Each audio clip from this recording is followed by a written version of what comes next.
कहा सबसे पहले ऑनरेबल सुप्रीम कोर्ट ने चिंता जताई कि वहाँ पे पीस और हार्मनी मेंटेन रहे और स्टेट ऑफ यूपी की तरफ से जो काउंसिल प्रेसिडेंट उन्होंने कहा कि हम सारी कोशिश और हम पूरा दायित्व है पीस और हार्मनी मेंटेन करने का।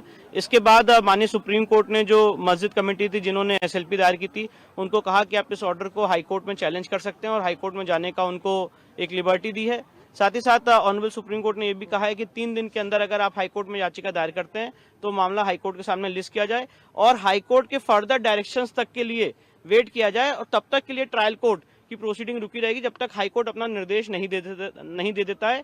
और ये मामला अभी ट्रायल कोर्ट में 8 जनवरी को लगा हुआ है। साथ ही साथ ऑनरेबल सुप्रीम कोर्ट ने यह भी निर्देश दिया है कि जो एडवोकेट कमिश्नर महोदय हैं वो अपनी रिपोर्ट सील कवर में दाखिल करेंगे। तो इसका क्या मतलब निकाला जाए कि ट्रायल कोर्ट की प्रोसीडिंग पर एक तरह से स्टे हो गया है? नहीं, ट्रायल कोर्ट की प्रोसीडिंग का भी एक लिमिटेड स्टे है जब तक ऑनरेबल इलाहाबाद हाईकोर्ट ये अप्रोच नहीं करते हैं। और जब ऑनरेबल इलाहाबाद हाईकोर्ट अप्रोच करेंगे और मैटर ऑनरेबल हाईकोर्ट में लिस्ट हो जाएगा तो ऑनरेबल इलाहाबाद हाईकोर्ट डिसाइड करेगी कि ट्रायल कोर्ट की प्रोसीडिंग स्टे रहनी की नहीं रहनी है।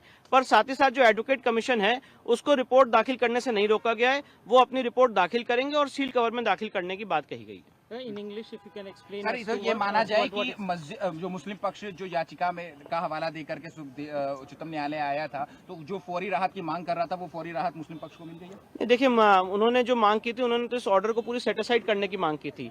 19 नवंबर 2024 के ऑर्डर को सेटिसाइड करने की मांग की थी तो सुप्रीम कोर्ट ने उसको अभी एंटरटेन नहीं किया। उन्होंने कहा कि आप ये सारी बातें हाई कोर्ट में चैलेंज कर सकते हैं बाय वे ऑफ रिवीजन या जो भी आपको लिबर्टी लॉ में प्रोवाइडेड है और हाई कोर्ट फिर डिसाइड करेगा इस मामले में आगे कैसे प्रोसीड करना। इंग्लिश में एक बार explain. Yes, today the matter was listed before the Honorable Supreme Court pertaining to the Sambhal issue.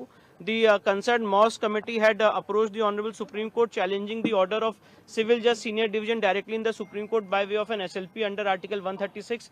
The Honorable Supreme Court, after hearing both the sides, has passed an order directing the Masjid Committee to approach the High Court and challenge the order of the Civil Judge Senior Division before the High Court. The Honorable Supreme Court has also directed the Advocate Commissioner to file his report in sealed cover. The Honorable Supreme Court has also expressed concerns with regard to peace and harmony to be maintained in the region.